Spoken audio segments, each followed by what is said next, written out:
ठीक है। हरे कृष्ण। ठीक है। आप सभी भक्तों का हार्दिक स्वागत है इस कक्षा में। इस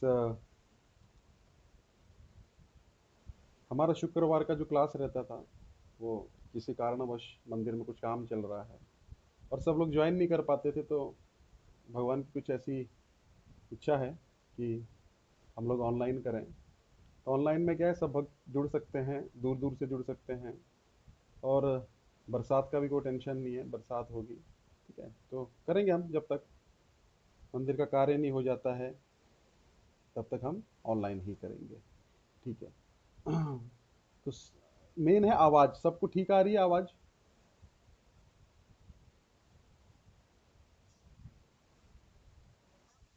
ठीक है। हरे कृष्ण। तो अभी हम श्रीमद् भगवत गीता के चौथा अध्याय हमने प्रारंभ किया था पिछली बार। तो चौथा अध्याय जो है उसका नाम है ट्रांसेंडेंटल नॉलेज, दिव्य ज्ञान। तो दिव्य ज्ञान में क्या था कि अभी गीता का हम थोड़ा सा रिवीजन करते हैं फटाफट। गीता में क्या हुआ, सबसे पहले धृतराष्ट्र ने प्रश्न किया, किससे? संजय से, कि मेरे तथा पांडु के पुत्रों ने युद्ध क्षेत्र में एकत्रित होकर क्या किया। युद्ध की इच्छा से, युद्ध सब बोल रहा है और बोल रहा है कि युद्ध की इच्छा से एकत्रित मेरे तथा पांडु के पुत्रों ने क्या किया, है ना। तो ये प्रश्न सुनते ही संजय ने उत्तर दिया कि आपका जो पुत्र है दुर्योधन, वो कहाँ गया? वो रथ से उतर कर कहाँ गया? द्रोणाचार्य के पास गया। तो द्रोणाचार्य कौन है? सेनापति है उनके। तो उनके पास हो गया और उसने ये वाक्य कहे। क्या वाक्य कहे? कि आप देखिए, बहुत बड़ी सेना लेके, हाँ, बहुत बड़ी सेना लेके कौन आ गए हैं? पांडव गण आ गए हैं। उनको विश्वास नहीं हो कितनी बड़ी सेना लेके वे आ गए हैं। और उसको संचालित कौन कर रहा है? आपका जो शत्रु है ना, उसका पुत्र जो है धृष्टद्युम्न, वो उसको संचालित कर रहा है। हाँ, धृष्टद्युम्न। तो उसको संचालित कर रहा है और आपने उसको शिक्षा प्रदान की है इसकी। तो उसमें दोष दिखा रहा है, किसमें? द्रोणाचार्य में। तो ऐसा कहकर फिर क्या हुआ, उसके बाद में थोड़ा सा आगे बढ़े। फिर उसके बाद में सब ने अपने अपने शंख बजाए। और शंख बजाने के बाद, शंख ध्वनि का अर्थ होता है कि अभी सब लोग युद्ध के लिए एकदम तैयार हैं, युद्ध प्रारंभ होने वाला है। और तभी क्या हुआ, अर्जुन ने श्री कृष्ण से शब्द कहे कि हे कृष्ण, मेरे रथ को आप क्या कर लिए करिए, युद्ध क्षेत्र के बीच में ले चलिए। मैं देखना चाहता हूँ किसको? अपने संबंधियों को। संबंधी ने कहा उसने, मेरे शत्रु जो हैं उनको मैं देखना चाहता हूँ। उसको बोलता है युद्ध निरीक्षण। पहले अध्याय का नाम है युद्ध स्थल में सैन्य निरीक्षण। तो सैन्य निरीक्षण करते करते भगवान ने अर्जुन को क्या कहा? हाँ अर्जुन, देखो अभी मैं तुम्हारा रथ जो है, मैंने बीच सेना में एकदम मध्य के बीच में लगा दिया है। अभी देखो, सामने इन कुरुओं को देखो, है ना। सामने इन कुरुओं को देखिए। भीष्म द्रोण प्रमुखतः, और उसमें कौन कौन प्रमुख है? भीष्म और द्रोण प्रमुख है। तो अर्जुन ने जैसे वो दृश्य देखा, उसको इमोशनल हो गया, उसको मोह आ गया। मोह मतलब, मोह का अर्थ होता है कि हम कार्य तो करते हैं लेकिन कार्य में आसक्ति, उसका उसका रिजल्ट, है ना। तो अर्जुन को मोह कैसे हुआ? अरे हमारे संबंधी मर जाएंगे तो हमको प्रेम कौन देगा, और हमारे लिए इन्होंने इतना कुछ किया है। तो उसको मोह हो गया। तो फिर अर्जुन बोलता है, अलग अलग कारण देने लगा अर्जुन, मैं युद्ध नहीं करूंगा। तो उसमें उसने 5 कारण दिए, उस पर हम बार बार चर्चा करते हैं। पहला था दया, हमको दया करनी चाहिए कृष्ण इन पे, है ना। हालांकि ये जो हैं, ये भ्रमित हो गए हैं, लेकिन हमको दया करनी चाहिए। और दूसरा, अरे हम अगर राज्य ले भी लेंगे तो सारे मर जाएंगे, बचेगा कोई नहीं, तो हम भोग कैसे करेंगे? पहला है दया, दूसरा है भोग। और तीसरा था, सारे कुल का नाश हो जाएगा, सारा कुल जो है तबाह हो जाएगा, तो हमको युद्ध नहीं करना चाहिए। चौथा था कि हमारी जो कुल की परंपराएं हैं, है ना, जो हमारी कुल की परंपराएं चल रही हैं, जैसे पिंडदान करना, लुप्त पिंडोदक क्रिया। पिंडदान बंद हो जाएगा तो क्या होगा? ये सारे नरक में गिरेंगे, और हम इसके कारण हैं तो हम भी नरक में जाएंगे, तो कोई फायदा नहीं है। और पांचवा था इनडिसिसिवनेस, मुझे नहीं समझ में आ रहा है कि मुझे क्या करना चाहिए। मुझे एक तरफ लग रहा है युद्ध करूं, एक तरफ लग रहा है युद्ध नहीं करूं। तो इस प्रकार से अर्जुन क्या हो गया? भ्रमित हो गया। और पहले अध्याय के आखिर में, आखिरी श्लोक आप पढ़ेंगे, उसमें क्या किया उसने, अर्जुन ने अपना जो गांडीव था वो साइड में रख दिया। शोक संविघ्न मानस, और क्या हो गया? शोक में संविघ्न हो गया और कहा कि कृष्ण मैं युद्ध नहीं करूंगा, और बैठ गया। दूसरा अध्याय प्रारंभ होता है, अभी भी बोलना बंद नहीं किया, अभी भी उसको लग रहा है कृष्ण कन्विंस नहीं हुए, मैं और कुछ बताता हूँ उनको। तो बोलता रहा, लेकिन दूसरे अध्याय के 7वें श्लोक में उसने क्या किया, भगवान की शरण ले ली। और शरण ली तो कार्पण्य दोषोपहत स्वभाव पृच्छामि त्वां धर्म सम्मूढ़ चेतः यश्रेयसा निश्चितं ब्रूहि तन्मे शिष्यस्ते हम शाधि मां त्वां प्रपन्नम। शरणागत हो गया। और क्या कहा, अभी तक तो मैं आपसे फ्रेंडली टॉक्स कर रहा था, ऐसा लग रहा था दो मित्र बात कर रहे हैं, लेकिन अब क्या कर रहा हूँ, शिष्यस्ते हम शाधि माम त्वां प्रपन्नम। अभी मैं आपकी शिष्यता को स्वीकार करता हूँ आपके लिए। श्रेयसा निश्चितम ब्रूहि तन्मे, जो मुझे श्रेयस्कर है मेरे लिए। एक होता है प्रेयस्कर। एक बच्चे को आप बोलेंगे तुमको क्या अच्छा लगता है, बोलेगा मैगी, नूडल्स, पिज्जा, बर्गर, है ना, उसको वही अच्छा लगता है। लेकिन उसके लिए वो प्रिय है, लेकिन श्रेय नहीं है उसके लिए, श्रेयस्कर नहीं है वस्तु, उसका हेल्थ खराब हो जाएगा। तो इसलिए क्या करना चाहिए, कृष्ण को अर्जुन बोलते हैं जो मुझे प्रिय लगता है वो मत बताइए, जो मेरे लिए श्रेष्ठकर है वो बताइए। है ना, एक बच्चे को प्रिय क्या लगता है, खेलना, लेकिन उसके लिए श्रेष्ठकर क्या है, उसको स्कूल भेजना, उसको जबरदस्ती पढ़ाना, वो उसके लिए श्रेष्ठकर वस्तु है। तो इसी प्रकार हमें भी गुरु की शरण कैसे लेनी चाहिए, हाँ, long term goal, long term या परमानेंट गोल आध्यात्मिकता में। तो हमको गुरु की शरण कैसे लेनी चाहिए, गुरु जी हमको ये मत बोलिए, हमारी प्रशंसा मत करिए, हमें ये बताइए हमें कमियां क्या हैं, वो अच्छा शिष्य होता है। और गुरु भी वही अच्छा है जो शिष्य को सुधारने का प्रयास करे। तो अर्जुन जो है परफेक्ट शिष्य हैं, और कृष्ण जो है परफेक्ट गुरु हैं। तो जैसे ही अर्जुन ने अपनी कमान जो है कृष्ण के पास दी, कृष्ण तुरंत उसको ले लिए, है ना, क्योंकि कृष्ण वेट ही कर रहे थे। कृष्ण ने पहले अध्याय में अर्जुन को कुछ नहीं कहा, इतना तर्क अर्जुन ने दिए शास्त्र में, शास्त्र के आप सुनेंगे तो आप बोलेंगे कितना अच्छा व्यक्ति है अर्जुन, है ना, ये युद्ध नहीं करना चाहता है, कितनी दया है उसमें, और कृष्ण जो है उसको उकसा रहे हैं। तो कृष्ण एक शब्द नहीं बोले, कृष्ण सिर्फ प्रसन्नी व भारत, वर्णन आता है कि कृष्ण केवल मुस्कुराते रहे। क्यों मुस्कुरा रहे हैं कृष्ण, अरे बड़ी बड़ी बातें अर्जुन कर रहा है लेकिन फंसेगा, क्योंकि ये भौतिक जगत मैंने डिजाइन किया है। तो इसी प्रकार हमारी हालत है, हम बड़ी बड़ी योजनाएं बनाते हैं लेकिन भगवान की शरण नहीं लेते हैं, तो क्या होता है, भगवान के साथ में रह के भी अर्जुन दुखी है। क्यों, क्योंकि भगवान की आज्ञा को पालन नहीं कर रहा है, उस ज्ञान को पालन नहीं कर रहा है जो भगवान अभी देंगे। तो भगवान हंसे और तुरंत अर्जुन को डांटने लगे, क्या बोले, अरे तुम बातें तो बड़ी बड़ी पंडितों जैसी करते हैं, फिर भी दूसरे 2.7 में, दूसरे अध्याय के 7वें में शरण, लेकिन तुरंत नहीं बोले। अभी भी अर्जुन चुप नहीं हो रहा है, अभी भी अर्जुन बोले जा रहा है, कृष्ण मैं आपकी शरण ले रहा हूँ, तीनों राज्यों का सुख मिल जाएगा, तीनों लोगों का राज्य मुझे प्राप्त हो जाएगा, तब भी मैं संतुष्ट नहीं हो सकता। तो कृष्ण बोले अच्छा ऐसी बात है। फिर तुरंत कृष्ण क्या किए, अर्जुन को डांटे, ऐसे नहीं डांटे, क्या बोले, तुम बातें तो पंडित अशोचान सोचस्तम प्रज्ञावादांश भाषसे गतासुन गताशोच नान शोचन्ते पंडित, पंडितों जैसी बातें कर रहे हो। पिछले अध्याय में पूरा ये श्लोक, वो शास्त्र, वो शास्त्र, वहां से तुम चर्चा कर रहे हो और बातें पंडितों जैसे करते हो, लेकिन तुम पंडित नहीं हो। तुम उसके लिए शोक कर रहे हो जो एक दिन समाप्त होने वाला है, शरीर के लिए, है ना। तुम नहीं मारोगे तो क्या सोचते हैं कि भीष्म पितामह नहीं मरेंगे, द्रोणाचार्य नहीं मरेंगे, मरेंगे। तो भगवान ने सबसे पहले उनको क्या ज्ञान दिया, आत्मा से भी पहले ज्ञान दिया, मात्र स्पर्शस्तु कौन्तेय शीतोष्ण सुख दुख आगमा पायनो नित्यस्ताम प्रतीक्षस्व भारत। अर्जुन जो सहन करना जानता है, बहुत दिक्कत है सहन करने में, नहीं होता सहन, लेकिन सहन करने की आदत डाल लो। पहला ज्ञान ही वो दिया, सहन तो करना पड़ेगा, संबंधी आज नहीं तो कल जाएंगे। किस प्रकार से सहन करना है तुम्हें, जैसे शीत और उष्ण सहन करना है, गर्मी और सर्दी सहन करना है, मान और अपमान सहन करना है, सुख और दुख सहन करना है ना, धूप और छाया सहन करना है। ये जीवन में होता रहेगा और हम प्रभावित भी होंगे। इसमें ऐसा नहीं है कि अरे हम पत्थर बन जाएंगे, प्रभु जी हमको कोई फर्क नहीं पड़ता, माता जी हमको कोई फर्क नहीं पड़ता, ऐसा नहीं है, फर्क पड़ता है, दुखी भी होंगे, लेकिन अपने जीवन का जो लक्ष्य है उसको नहीं रोकना है। थोड़े दिन दुखी होंगे, थोड़े दिन डिप्रेशन में जाएंगे, लेकिन फिर उठना है। तो भगवान अगले श्लोक में बोलते हैं, दूसरे अध्याय के 13वें में, 14 में बोलते हैं, वही अमृत को प्राप्त कर सकता है, अमृत को जिसको मृत्यु प्राप्त ना हो। अमृत क्या है, ये दिव्य ज्ञान, और दिव्य ज्ञान मतलब भक्ति। अच्छा, फिर ज्ञान आगे बढ़ता है, फिर भगवान अर्जुन को गीता का उपदेश देते हैं। सबसे पहले देते हैं उसको आत्मा का ज्ञान।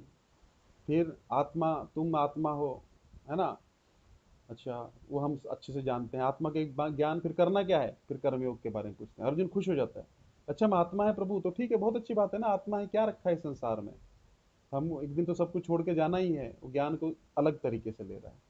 अभी ये भी एक बहाना है हमारे पास में कि अब हम आत्मा है, हमारे यहाँ हमें कुछ जिम्मेदारी निभाने की जरूरत नहीं है, है ना। अब हमें पता लग गया हम आत्मा हैं, तब जाने दो कौन बॉस की गाली खाएगा, है ना, कौन भौतिक जगत में मेहनत करेगा। अब ये बहुत अच्छी बात है, एक माला लेंगे माला करेंगे, लेकिन भगवान तुरंत अर्जुन को पकड़े और बोले युद्ध करो। अब अर्जुन कंफ्यूज हो गया, प्रभु एक तरफ आप बोलते हो कि आत्मा है, आत्मा के स्तर पर कार्य करो, दूसरे अध्याय का 47वां श्लोक, दूरेण ही वर्म कर्म बुद्धि होगा धनंजय, है ना, कि इस ऐसे घोर कर्म से दूर रहना चाहिए और बुद्धि योग से मेरी सेवा करनी चाहिए। तो अर्जुन बोलता प्रभु ये क्या बात हुई, एक तरफ आप बोल रहे हो दूरेण ही अवरम कर्म बुद्धि होगा धनंजय, कर्मों से दूर रहो, घोर कर्म मत करो और बुद्धि योग से मेरी सेवा करो, और फिर वही बाल बोल रहे हो आप, तीसरा अध्याय प्रारंभ भी ऐसे होता है क्या, कि व्यामिश्रेण वाक्य न बुद्धि मोह्य सीव में। अरे एक तदेकम पद निश्चित है ये श्रेय अपने आप, फिर से श्रेयस्कर बोलता है। एक बार क्या बोलता 2.7 में श्रेयस्कर बोला था, एक बार तीसरे अध्याय के शुरू में बोला जो श्रेयस्कर वस्तु है वो बताइए।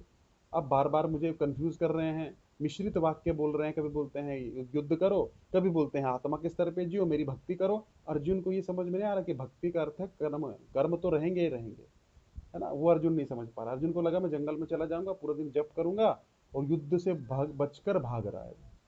उसी प्रकार यदि हम भौतिक संसार से बचकर भक्ति करने आएंगे तो फ्रस्ट्रेट हो जाएंगे, क्योंकि कर्म तो अंदर भी है, अंदर भी संघर्ष है, बहुत संघर्ष है अंदर भी, मन से संघर्ष है, सबसे बड़ा संघर्ष तो मन ही आपको दुखी कर देगा। तो सबसे बड़ा संघर्ष बाहर नहीं है, लोगों से नहीं है, सबसे बड़ा संघर्ष है अंदर। लोगों के वाक्य जो है हमें विदीर्ण कर सकते हैं, लेकिन तब तक हमारा कुछ नहीं कर सकते जब तक हम उनको अंदर नहीं ले रहे हैं। एक आपने एक जहाज देखा होगा पानी का, बड़ा शिप होता है, शिप, शिप डूबता नहीं है, वो पानी के अंदर ही रहता है, पानी के अंदर ही तैरता है, बल्कि पूरा पानी उसको डुबाने के लिए, लेकिन डूबता कब है, जब उसके अंदर पानी प्रवेश करने लगे। जैसे टाइटैनिक डूबा था, टाइटैनिक आप जानते हैं बहुत बड़ा विशाल काय जहाज था, वो डूब गया था। तो वो क्यों डूबा, उसमें पानी एंटर हो गया। तो जब तक हम नहीं डूब सकते, हम नेगेटिविटी के अंदर भी रहेंगे, कोई फर्क नहीं पड़ता, अगर हम उसको ध्यान में नहीं लेते हैं। जैसे ध्यान में लेने लगेंगे, उस उस आदमी ने ऐसा बोला, उस आदमी ने ऐसा बोला, अच्छा, हम सोचने लग पड़ेंगे ना कि सही में यार उसने क्या क्या बोला, हाँ मेरे बारे में ऐसा लगा, दुख मनाने लगेंगे तो क्या होगा, नेगेटिविटी अंदर एंटर कर जाएगी, हम डूब जाएंगे। तो उसी प्रकार कर्म तो करना पड़ेगा अर्जुन, कर्म से तुम कर्म के बिना नहीं रह सकते हैं, चाहे तुम भक्ति में करो और बाहर रहो, कर्म तो कॉमन है। तो फिर भगवान आप क्या बोल रहे हो, तो भगवान बोलते हैं ये शरीर की यात्रा भी नहीं चलेगी। जैसे जगन्नाथ यात्रा होती है ना, शरीर की यात्रा का अर्थ क्या है, ये यात्रा चल रही है 84 लाख योनियों से, घूम घूम के करोड़ों अरबों जन्मों से हम लोग मनुष्य बने, पता नहीं पशु बने, कुत्ता बिल्ली सब कुछ बने, यात्रा चल रही है, हमारा चक्र चल रहा है ना, ये चक्र चल रहा है। तो ये यात्रा है हमारे शरीर की, हमारे आत्मा की यात्रा है अलग अलग शरीरों में।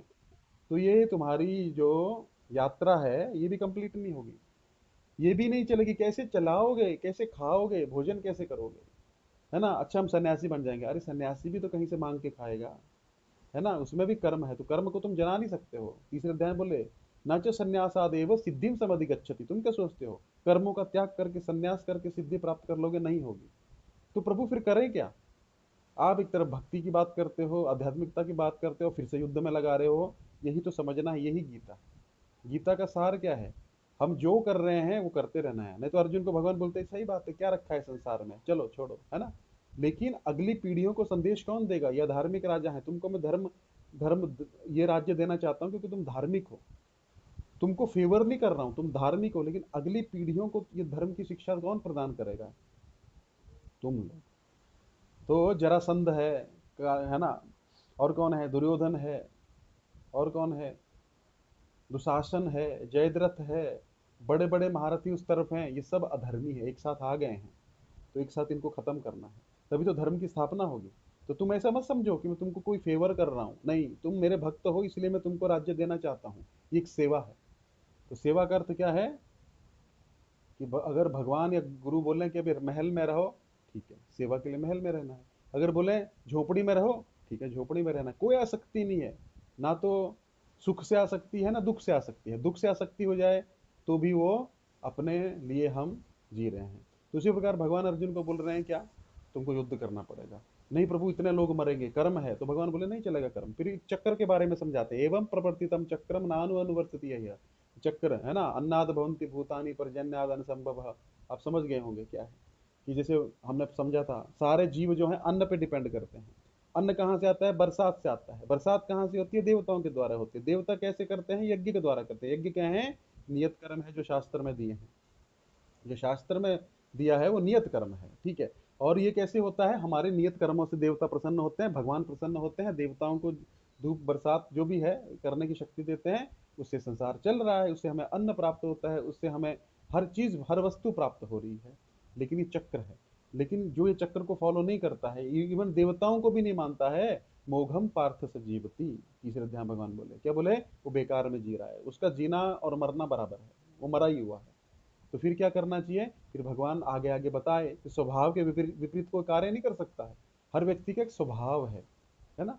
कैसे स्वभाव है प्रभु? जैसे तुम्हारा स्वभाव है अर्जुन, तुम क्षत्रिय हो ना, तुम ब्राह्मण का गुण नहीं कर सकते हो। तुम जंगल में जाके बैठोगे ना, तुम बैठ ही नहीं सकते हो, रजोगुण है तुम्हारे शरीर में।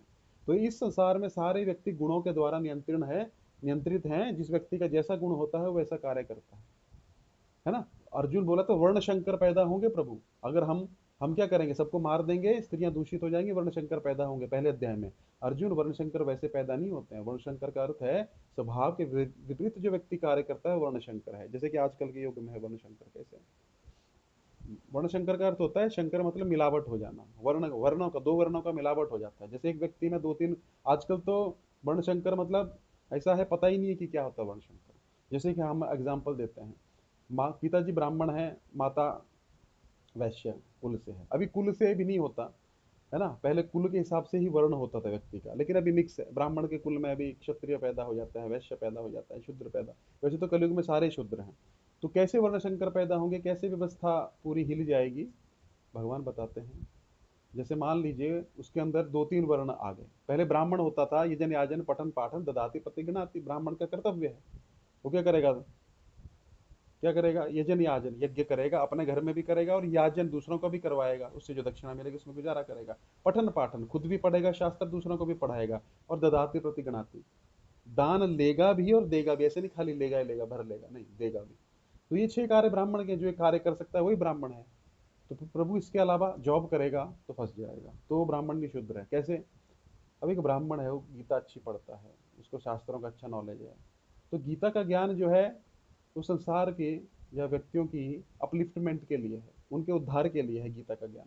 लेकिन ब्राह्मण अगर वर्ण शंकर है, ब्राह्मण में दो प्रकार के गुण हैं, तो उसमें वैश्य का गुण भी है, तो क्या करेगा? उसको गीता अच्छी आती तो बोलेगा चलो सब लोग 500 500 निकालो, है ना, क्योंकि वैश्य का गुण भी है। तो उसका क्या करेगा? उससे धन कमाने की इच्छा करेगा वो। तो ये वर्ण शंकर होता है ना? ये तो मैंने एक छोटा सा एग्जांपल आपको दिया। आजकल बहुत प्रकार का दिमाग में चलता है लोगों के, लेकिन पहले के ब्राह्मण ऐसा नहीं होते थे। पहले ब्राह्मण मतलब शुद्ध ब्राह्मण, इसलिए उनके ज्ञान में बल होता था, इसलिए प्रभाव होता था समाज में। लेकिन आजकल के क्या है? जो करेंगे वैसा, जो बोलेंगे वो करेंगे नहीं। कथनी और करनी में अंतर होने के कारण क्या हो गया? ये अर्जुन क्या होगा? वर्ण शंकर हो गए सारे। इसलिए ज्ञान तो बहुत है, आस्था चैनल पे चल रहा है, ये चैनल पे चल रहा है, वो चैनल पे चल रहा है, प्रभाव कितना है? कल ही मैं बता रहा था कि इन्फॉर्मेशन बहुत है लेकिन ट्रांसफॉर्मेशन नहीं है। जैसे कल भी मैंने बताया था, हम एक जगह लेक्चर देने गए, रामायण पे लेक्चर दिया, तो एक व्यक्ति उठ के खड़ा हो गया, प्रभु जी एक प्रश्न है। मैंने कहा हाँ। रावण के नाना का नाम क्या था? मैंने कहा आपको उससे क्या कुछ विशेष कार्य है? नहीं, रावण का नाना का नाम बताइए। कुछ छेड़ने वाले लोग होते हैं। मैंने कहा अगर आपको रावण के नाना का नाम पता भी है तो उसमें क्या क्या आपके जीवन में फर्क पड़ने वाला है? नहीं, हमको सबका पता है, इसका गुरु ये था, वो था, वो था। मैंने कहा वो तो ठीक है, लेकिन उससे क्या जीवन में फर्क पड़ा आपको? वो तो इन्फॉर्मेशन है। ट्रांसफॉर्मेशन क्या है आपके जीवन में? रामायण उतरा आपके जीवन में, अच्छी बात है सबका नाम पता हो, लेकिन उससे कुछ नहीं होने वाला। जीवन में राम जी ने जैसा किया, एक पुत्र को कैसा होना चाहिए, पिता को कैसा होना चाहिए, पति को कैसा होना चाहिए, राजा को कैसा होना चाहिए, भाई को कैसा होना चाहिए, है ना, सब प्रकार का बताया। एक मित्र को कैसा होना चाहिए, वो आपके जीवन में उतर रहा है कि नहीं, वो मेन है। तो ट्रांसफॉर्मेशन मतलब परिवर्तन मेन है। गीता के सारे श्लोक आते हैं। प्रभुपाद जी के पास एक व्यक्ति आया, स्वामी जी मैं पूरी गीता 40 मिनट में बोल सकता हूँ, शुरू से लेके आखिर तक, है पूरी याद है मुझे कंठस्थ। प्रभुपाद जी बोले ओके वेरी गुड, इसमें लेकिन कोई बड़ी बात नहीं है कि आप 40 मिनट के लिए गीता को जी सकते हैं, वो ज्यादा महत्वपूर्ण है। तो गीता को जीना ज्यादा महत्वपूर्ण है। भले श्लोक आए ना आए, आए तो बहुत बढ़िया है, नहीं ये आए तो मन मना भव मद भक्तो मध्य जिमाम नमस्कुरु, मेरे भक्त बनो, मुझे प्रणाम करो, यही भगवान का संदेश है। वो आप कर रहे हैं ऑलरेडी, तो आप जी रहे हैं, भगवत धाम चले जाएंगे। क्योंकि करना मेन है ना, बोलना मेन नहीं है, बोल के उसको करना मेन है। तो उसी प्रकार क्या हुआ भगवान बोले अर्जुन को कि ऐसे नहीं होगा। स्वभाव के विपरीत कार्य नहीं होता कभी व्यक्ति का। कोई व्यक्ति है भले सेवा कर रहा है, उसका स्वभाव ही नहीं है वो, आप उसको उस सेवा में लगा दीजिए, उसका स्वभाव नहीं कर पाएगा, उसको मजा ही नहीं आएगा। देखिए एक ब्राह्मण है ना, उसमें ब्राह्मण का गुण है, वो पूरी रात शास्त्र पढ़ेगा, गीता पढ़ेगा ना, उसको आनंद आता रहेगा, वो और नई नई खोज करते रहेगा। लेकिन एक ऐसे बिजनेस माइंडेड आदमी को आपने लगा दी, बोले क्या मेरे को काम में लगाया यार, कुछ धन वन प्राप्ति होगी तब तो मैं पढ़ूं। तो ये होता है गुणों का प्रभाव, है ना। तो ये गुण होता है व्यक्ति का, तो गुणों के हिसाब से अर्जुन कार्य करना चाहिए, है ना। फिर भगवान क्या बोले कि गुणों के विपरीत कार्य नहीं हो सकता है ना। तो उसमें हमने श्लोक देखा था कि बड़ा ही विशिष्ट श्लोक था वो। क्या था वो कि स्वभावस्तु प्रवर्तते, है ना, उसको यूज किया जाता है काफी जगह पे। देखिए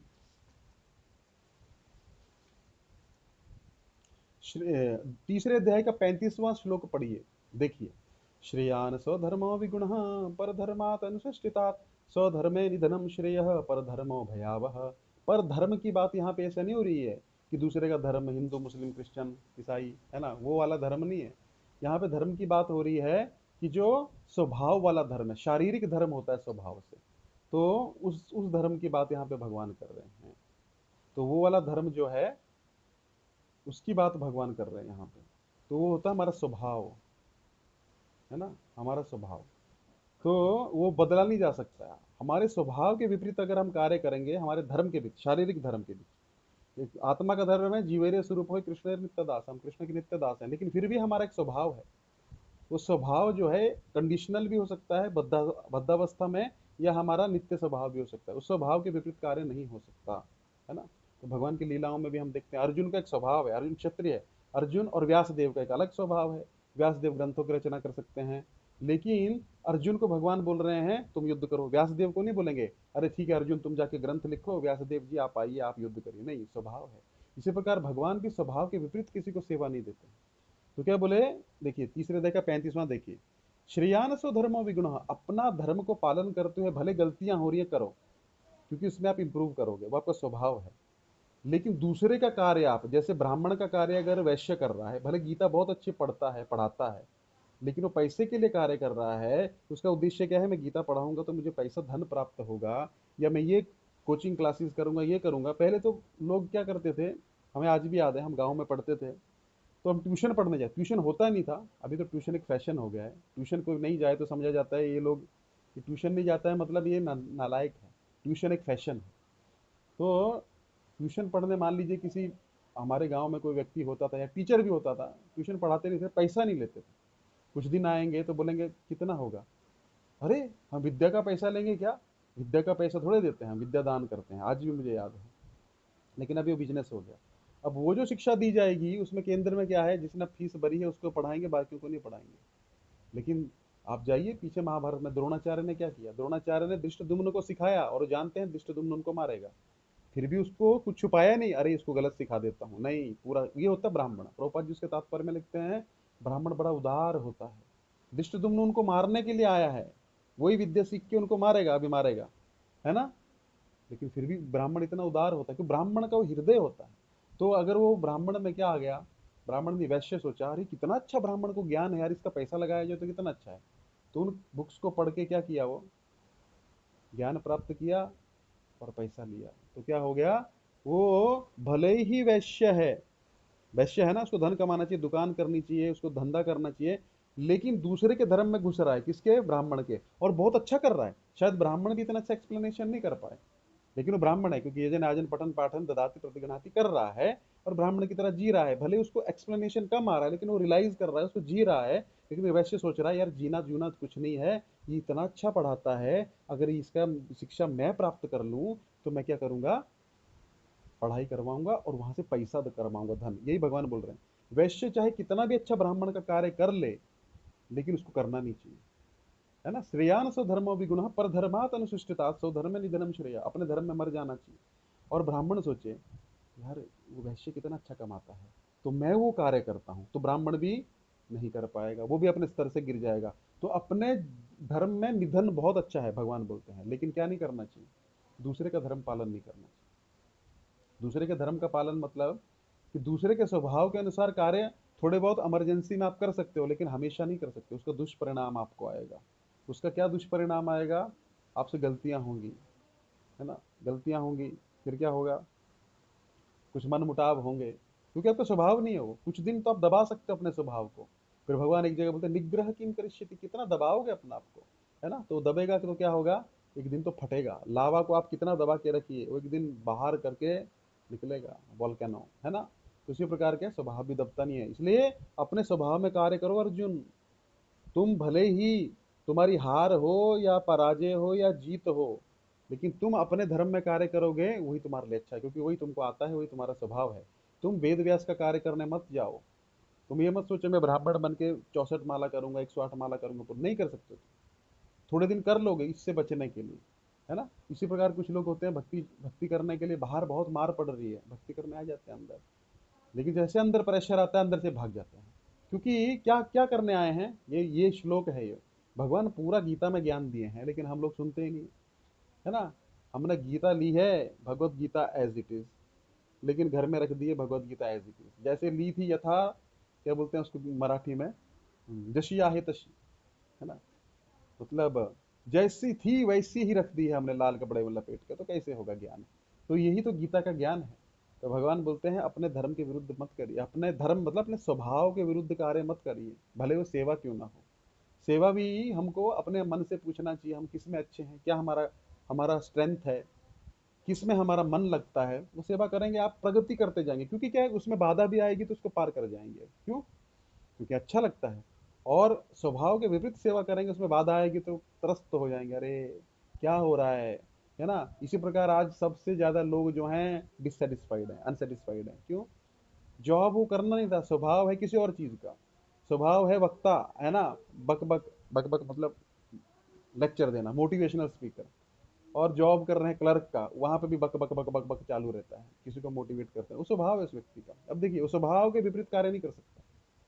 वो भले ही अभी जॉब कर रहा है उसको पैसे के लिए, लेकिन वो अपना भड़ास तो निकालेगा कहीं पे भी, है ना। ऐसे होते हैं कुछ लोग, कुछ लोगों को आइडिया देने का बहुत, वो प्लानिंग, भले भले बेचारा छोटा नौकरी कर रहा है, लेकिन प्लानिंग आइडियाज देता रहता है। देखिए सर अगर आप ऐसा करेंगे ना, ऐसा करेंगे ना, ऐसा, वो प्लानर है, उसका स्वभाव है प्लानिंग करना, दूरदर्शिता उसके अंदर है। तो इसे स्वभाव के विपरीत कार्य नहीं हो सकता है, भगवान बोल रहे हैं, ठीक है, इतना समझ गए।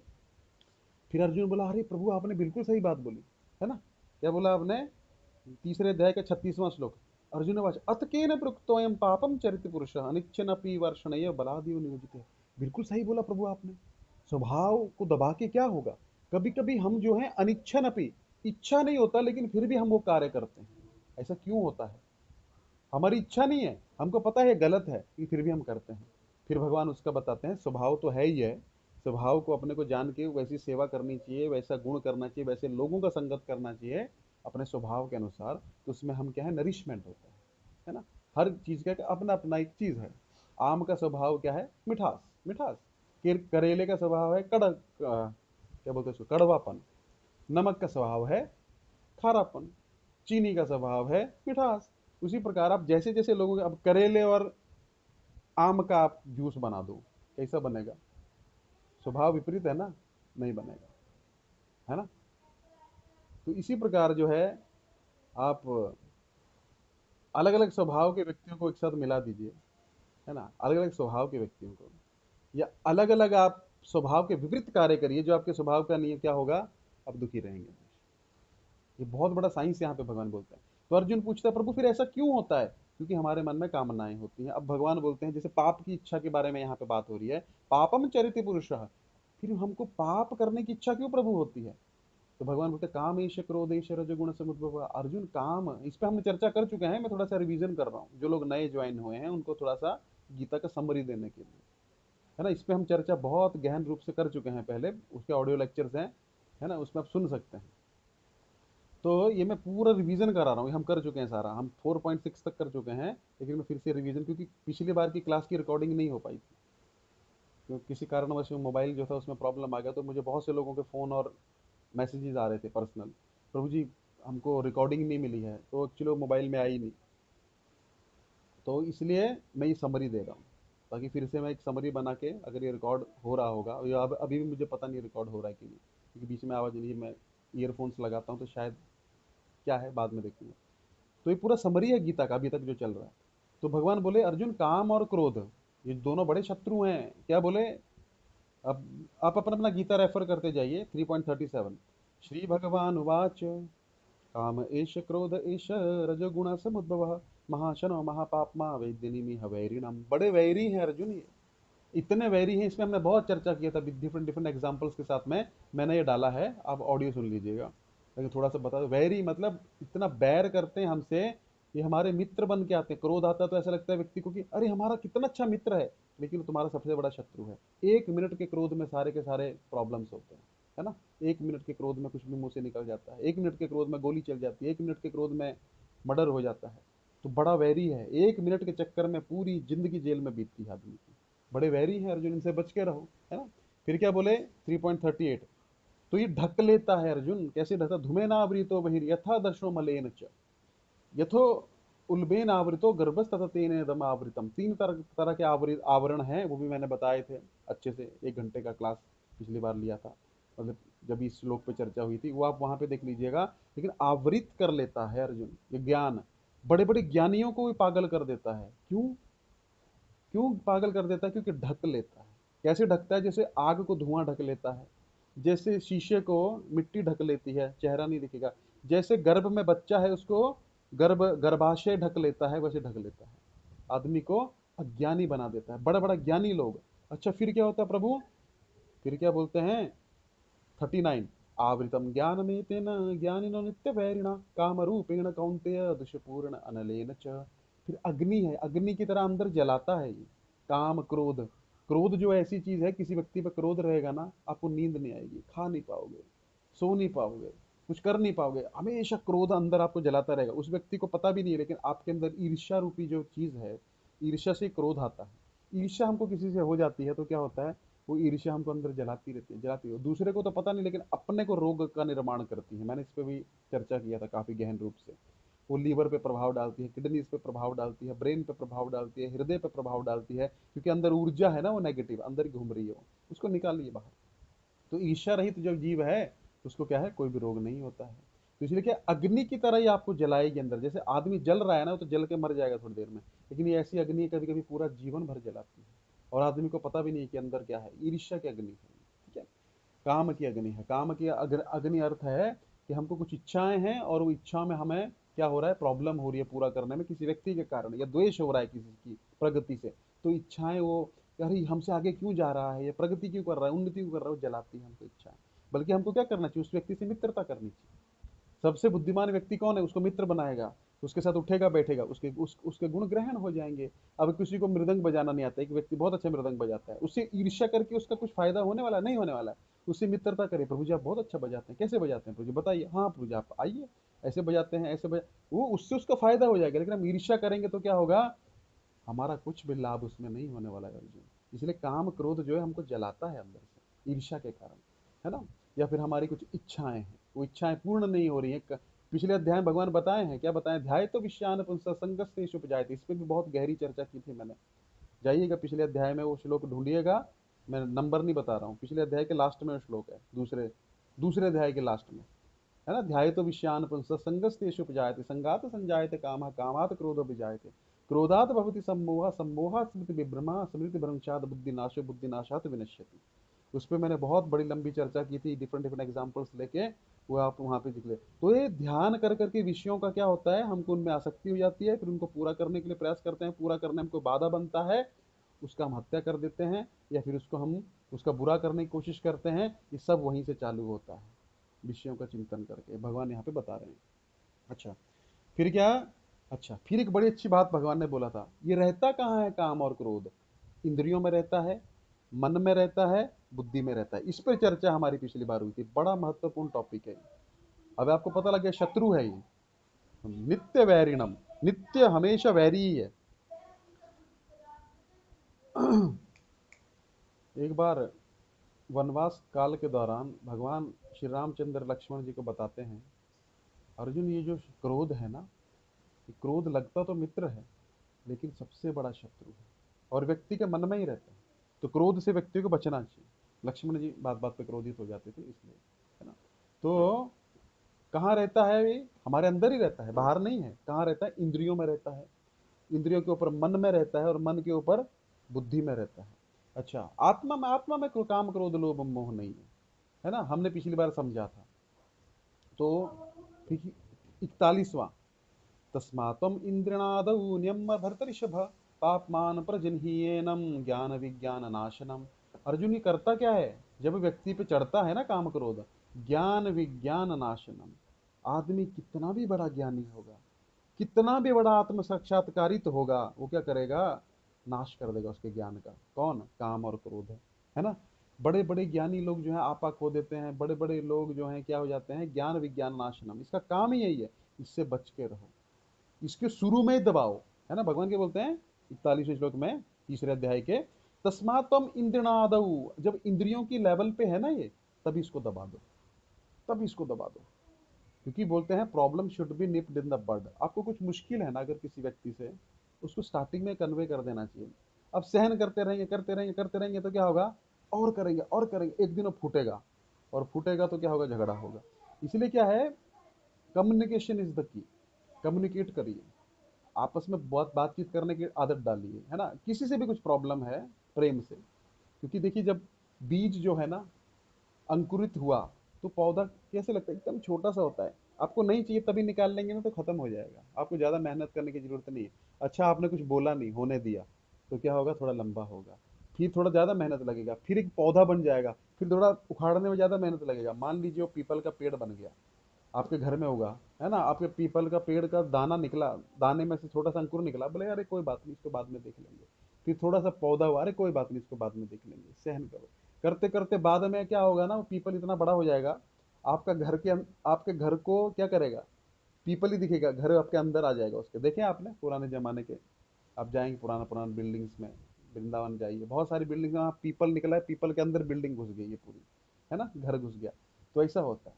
तो हमको अगर कोई भी दिक्कत है तो भगवान बोलते हैं नियम रभते अर्जुन, उसको शुरू में ही बताइए, शुरू में उसको कन्वे करिए। हमको लग रहा है काम क्रोध हमारे अंदर बढ़ रहा है, किसी व्यक्ति के प्रति हमें गुस्सा आ रहा है, तो उसको अकेले में बुलाइए, किसी के द्वारा उसको संदेश दीजिए कि हमको ये चीज जो है थोड़ा सा प्रॉब्लम हो रहा है। तो आपको बताएगा, हो सकता है जानबूझ के ना भी कर रहा हो, आपको ऐसा लग रहा हो, तो क्लैरिफाई कर लेना चाहिए। तो उसको बोलते हैं कम्युनिकेशन इज द की। आजकल इतना अच्छा कम्युनिकेशन का जमाना है। पहले कहाँ होता था? अभी हम यहाँ बैठे हैं, आप कहाँ कहाँ से ज्वाइन किए हैं, कम्युनिकेशन हो रहा है ना। तो आजकल कम्युनिकेशन का युग है। पहले का युग था तो इतनी प्रॉब्लम्स नहीं होती थी, लेकिन अभी प्रॉब्लम्स ज़्यादा है, लेकिन कम्युनिकेशन के साधन भी ज़्यादा हैं। तो हमको क्या करना चाहिए? उसको स्टार्टिंग में दबा देना चाहिए, और अपनी इंद्रियों पे ही नियंत्रण करना चाहिए। अर्जुन को भगवान बोलते हैं कि उसको इंद्रियों को स्टार्टिंग में ही दबा लो। जैसे काम क्रोध उठने लगे, उसको रोको। जैसे तूफान आया, तूफान आता तो हम क्या करते हैं? आ रहा है काम क्रोध बहुत आ रहा है, उसको सहन करो। जैसे तूफान आया, आप क्या करेंगे? थोड़ी देर चुप, थोड़ी देर कहीं पे छुप जाएंगे, खड़े हो जाएंगे, शरण ले लेंगे। बहुत बरसात आ रही है तो शरण ले लेंगे, और शरण लेने के बाद क्या होगा? थोड़ी देर बाद तूफान शांत हो जाएगा, है ना, हवा एकदम हल्की हो जाएगी, फिर आप बाहर आ जाइए। तो इसको काम क्रोध को सहन करो अर्जुन, सहन करना पड़ेगा। अगले श्लोकों में आएगा, भगवान बोलते हैं कि अर्जुन, जब तक ये शरीर है ना, काम क्रोध आएगा ही, ऐसा कोई नहीं बोल सकता है। श्रीमद् भागवतम में भगवान बोलते हैं, एक नर और एक नारायण, यानी कि मैं और नारायण ऋषि, नर नारायण ऋषि के अलावा काम से इस संसार में, इस ब्रह्मांड में, संसार तो छोड़ दीजिए, कोई भी मुक्त नहीं है, एक नर नारायण ऋषि को छोड़ के, है ना। तो सब में काम क्रोध होता है, मात्रा अलग अलग हो सकती है। तो क्या बोल रहे हैं भगवान यहाँ पे? उसको दबाओ, है ना। कैसे हम दबाते हैं? कैसे दबाते हैं? आपका बॉस है, आपका बॉस आपको बोलता है, कोई आज्ञा देता है, आप क्या करते हो? उसको उसको कुछ बोलते हैं? नहीं बोल सकते। आपको पता है कि अगर हम इसको कुछ बोलेंगे तो क्या होगा? ये आदमी हमें क्या करेगा? हमारी सैलरी काट लेगा या हमको निकाल देगा नौकरी से। तो हम सहन करते हैं कि नहीं करते हैं? उसी प्रकार बहुत सारी चीजें हैं जो हमको सहन करनी पड़ेंगी। हम लोग सहन किए बिना नहीं रह सकते, है ना। तो उसी पर काम क्रोध लोभ मोह आएगा, कभी कभी हम इसके अधीन हो जाएंगे, लेकिन हमको फिर से उठना है, फिर से मेहनत करनी है, ऐसे भगवान बोल रहे हैं। अच्छा, तो फिर ये होगा कैसे प्रभु? तो भगवान बोलते हैं 42वां श्लोक, इंद्राणी प्राणी आहुर इंद्रियभ्य परम मनः मनसस्तु पराम बुद्धिर्यो बुद्धि परतस्तु सह। अब ये समझो अर्जुन, ये होता कैसा है, ये ध्यान से समझने का प्रयास करिए। मैंने पिछले बार भी बताया था, सबसे नीचे होती है इंद्रियां, इंद्रियों के नीचे होता है जड़ पदार्थ जिससे हम भोग करने का प्रयास करते हैं, उसके ऊपर होता है मन, उसके ऊपर होता है बुद्धि। हम मन नहीं है। बहुत से लोगों को लगता है प्रभु जी हम मन है, मेरा मन किया मैं ये कर दिया। मन नहीं है आप बुद्धि भी नहीं है, आप आत्मा है। जैसे गीता में एक पिक्चर है, मैंने पिछली बार भी बताया था, जिसमें रथ का वर्ण, रथ है ना, घोड़े हैं। तो घोड़े जो हैं वो इंद्रियां हैं, पांच, पांच इंद्रियां हैं, उसके द्वारा हम लोग ज्ञान प्राप्त करते हैं। ये देखिए, है ना, ये पांच इंद्रियां हैं घोड़े। और ये जो लगाम है घोड़े की, अपने अपने इसमें देख सकते हैं आप, ये लगाम मन है। और मन को कौन संचालित कर रहा है? बुद्धि सारथी है, और ये हम हैं पीछे बैठे हुए इस रथ में। तो मेरा मन किया मतलब मन तो यहाँ पे है, आप तो हो ही नहीं मन। तो सबसे पहले हमको ये जानना है मन नहीं है। मन में कुछ भी विचार आए इसका मतलब ये नहीं कोई आत्मा बोल रही है, वो मन एक प्रपोजल देता है। आपके ऑफिस में कोई व्यक्ति है, उसने एक प्रपोजल दिया, अच्छा आपके पास एक आदमी आया मार्केटिंग वाला, सर एक काम करिए तेल ले लीजिए, है ना, उसने प्रपोजल दिया, वो को फोर्स थोड़े कर सकता है। सर मेरे पास ये तीन चार वैरायटी के तेल हैं, आपके बाल आ जाएंगे। आपने बोला यार ये बेवकूफ़ बना रहा है, इसको जाने दो, नहीं मुझे नहीं चाहिए। उसने प्रपोजल दिया ना, जबरदस्ती तो नहीं कर सकता। उसी प्रकार आपको प्रपोजल मन देगा, मन बोलेगा देखो ये कार्य करो कितना मजा आएगा। नहीं नहीं, बुद्धि बोलेगी, अगर बुद्धि स्ट्रांग है तो। बुद्धि स्ट्रांग कैसे होगी? शास्त्र सुनने से। बुद्धि स्ट्रांग होगी भक्तों का संग करने से। बुद्धि स्ट्रांग होगी जप करने से। हमारी बुद्धि अगर स्ट्रांग नहीं है तो क्या होगा? मन उसको बहा के लेके चला जाएगा। मन बोलेगा ये काम कर लें, हाँ हाँ कर ले, क्यों नहीं करें। फिर क्या बोलेंगे? प्रभु जी अब क्या करें, दिल है कि मानता नहीं, है ना। तो ये दिल क्या है? दिल है कि मानता नहीं मतलब क्या है? दिल तो पागल है, सब दिल का ही काम है। तो क्या होता है, दिल जो है उसको मन भी कहा जाता है, उसको उर्दू में दिल कहा जाता होगा, है ना। तो दिल की सुनेंगे तो क्या होगा? मन की सुनेंगे तो मंकी बन जाएंगे हम लोग, इधर छलांग लगाएंगे उधर छलांग लगाएंगे। तो मन की नहीं सुननी है हमको। तो इसलिए भगवान बोलते हैं अर्जुन, ये मन जो है ना, ये क्या करता है? इसका काम जो है डिसीजन मेकिंग नहीं है, डिसीजन मेकिंग बुद्धि करती है। आपने प्रपोजल दिया, डिसीजन मेकिंग आपका बॉस करेगा, या आप बॉस हो तो आप करोगे, आपके जूनियर आपको प्रपोजल देगा। हम प्रपोजल को ही समझते हैं कि डिसीजन हो गया हमारा, लेकिन ऐसा नहीं है। इंद्रियां पहले कुछ देखेंगी, अरे वो करें क्या, वो करें क्या, और मन को बोलेगी मन क्या करें, चलें, क्योंकि मन के अंदर सारा डाटा फीड है। मन जो है दिखता नहीं है, मन भौतिक नहीं है, मन भी आध्यात्मिक है ना। एक एक दृष्टि से है तो भौतिक अभी, लेकिन मन जो है आत्मा के साथ ही है, उसके अंदर सारा डाटा फीड है। आपको करोड़ों जन्मों का डाटा आपको फीड है। आपको सपने आते हैं ना रात को, कभी कभी आप किसी आदमी से मिले भी नहीं होते, वो आदमी दिखता है, हवा में उड़ते दिखते हैं, वो सारा डाटा मन में स्टोर है आपका। तो क्या होता है, अचानक वो मन में आ जाता है। आप जब कर रहे हैं अचानक याद आ जाएगा, अरे उसको 500 रुपये दिए थे यार, लिया नहीं उससे। अरे गाँव में मैं ऐसा करता था, आम के पेड़ पे चढ़ता था, आम देखेंगे तो अचानक अपना बचपन याद, क्योंकि मन में सारा का सारा डाटा फीड है आपका।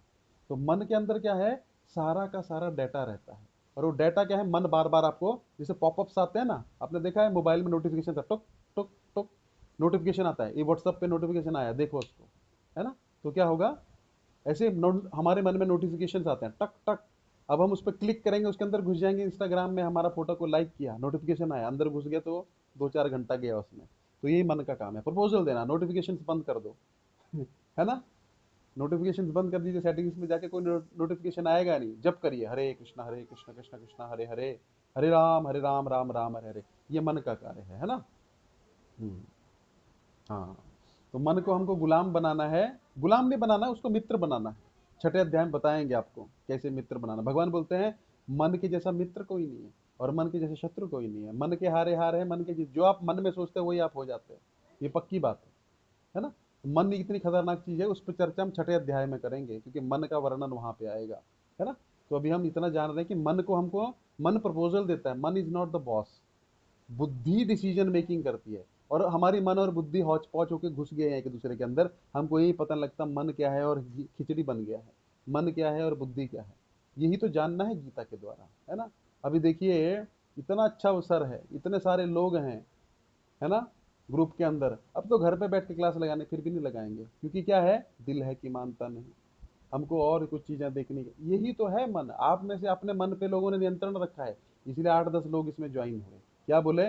नहीं जी हमको तो 1 घंटा गीता सुननी है, इसलिए आप जो है सही मार्ग पे लगे हुए हैं, है ना। और लोगों का मन जो है, कोई फोन आ रहा है, कोई रसोई कर रहा है, कोई खा रहा है, कोई पी रहा है, कोई सोच रहा है, अरे उनका काम है बकना, उनको बकने दो। अर्जुन को कृष्ण कुछ गीता सुनाए, उन दोनों का आपस का पर्सनल मैटर था, हमको क्यों पढ़ना है। देखिए, ऐसा है। तो भगवान कभी भी किसी के मन के बीच में नहीं आएंगे, मन हमको नियंत्रण करना है। फिर बोलते प्रभु जी जब मैं मन नहीं लगता, कैसे लगेगा मन, बुद्धि तुम्हारी स्ट्रांग नहीं है। बुद्धि तुम बैठते हो तो क्या होता है, मैंने बताया ना, सब पॉपअप्स आते हैं, नोटिफिकेशन आते हैं, उसमें चले जाते हैं, फिर कैसे जप होगा, है ना, कैसे बुद्धि स्ट्रांग बनेगी। तो भगवान बोलते बुद्धि को स्ट्रांग करो, फिर आत्मा तुम्हारी स्ट्रांग हो जाएगी। जैसे आज क्या था, इंटरनेशनल योगा डे था, है ना। सबसे पहले जानिए, जड़ पदार्थ, जड़ पदार्थ से ऊपर इंद्रियां, इंद्रियों से ऊपर मन, मन से ऊपर बुद्धि, बुद्धि से ऊपर आत्मा। अभी अष्टांग योग में क्या होता है, नीचे से शुरू करते हैं, इंद्रियों को नियंत्रण करना, क्या करना, यम नियम, प्राणायाम, प्रत्याहार, ध्यान, धारणा, समाधि, फिर समाधि, मन को नियंत्रण किया जाता है। भगवान बोलते हैं ऊपर से शुरू करो, आत्मा से। आत्मा के नीचे क्या है, बुद्धि है। आत्मा को तुम ज्ञान दो, क्या दो, शास्त्र सुनो, और हरे कृष्ण कृष्ण कृष्ण हरे हरे, हरे राम राम राम हरे हरे, इसका जप करो तो बुद्धि तुम्हारी स्ट्रांग हो जाएगी, अपने आप मन को नियंत्रण करेगी, मन जो है अपने आप बुद्धि को इंद्रियों को नियंत्रण करेगा, और इंद्रियां जो है अपने आप जड़ पदार्थ से डिटैच हो जाएंगी, निरासक्त हो जाएंगी।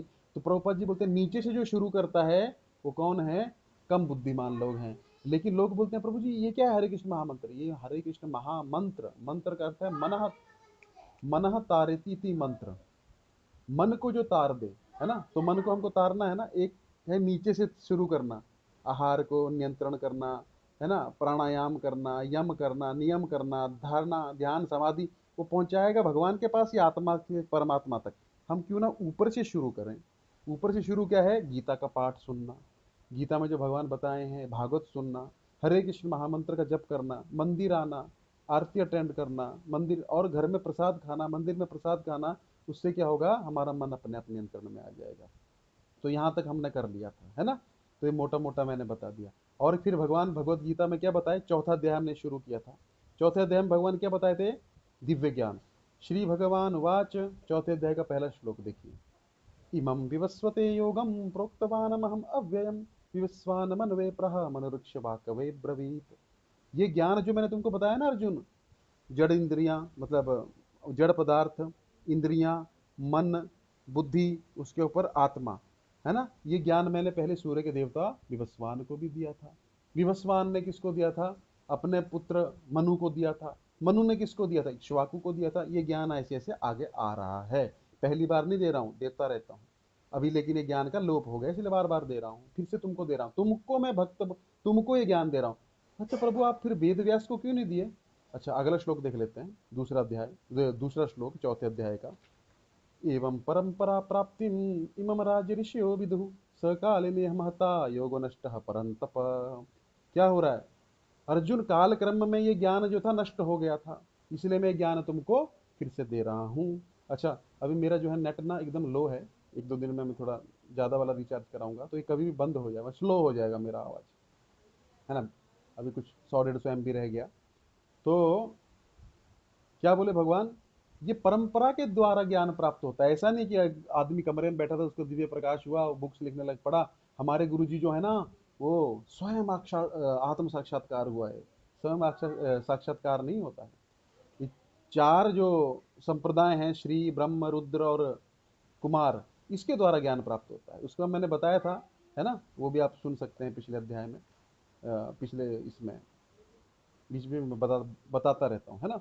अच्छा फिर ज्ञान नष्ट हो गया, तो इसलिए मैं स एवायम, तीसरा, स एवायम मया तेद्य योगः प्रोक्तः पुरातनः भक्तो असि मे सखा चेति रहस्यम ही तदुत्तमम्। लेकिन मैं ये ज्ञान तुमको दे रहा हूँ, क्यों दे रहा हूँ, तुम्हारे अंदर दो क्वालिफिकेशन है, एक तो तुम भक्त हो और मेरे सखा हो, तुम मुझसे द्वेष नहीं करते हो। जो मुझसे द्वेष करता है, मेरे भक्तों से द्वेष करता है, उसको ज्ञान पढ़ने पे भी समझ में नहीं आएगा। तुमको मैं ज्ञान, तो प्रभु आप वेद व्यास को क्यों नहीं दे रहे हैं। अरे वेद व्यास जो हैं अच्छे हैं, सब कुछ है, लेकिन तुम मेरे सखा भी हो साथ में। वेद व्यास जी मेरे सखा नहीं है, तो एक सखा से दूसरा सखा बहुत बात करता है, कुछ भी अपने मन की बात कर सकता है। तो इसी प्रकार ये ज्ञान मैं तुमको दे रहा हूँ, तुमको अभी इस द्वापर के बाद में पहला शिष्य बना रहा हूँ, क्योंकि तुम मेरे सखा हो और भक्त हो।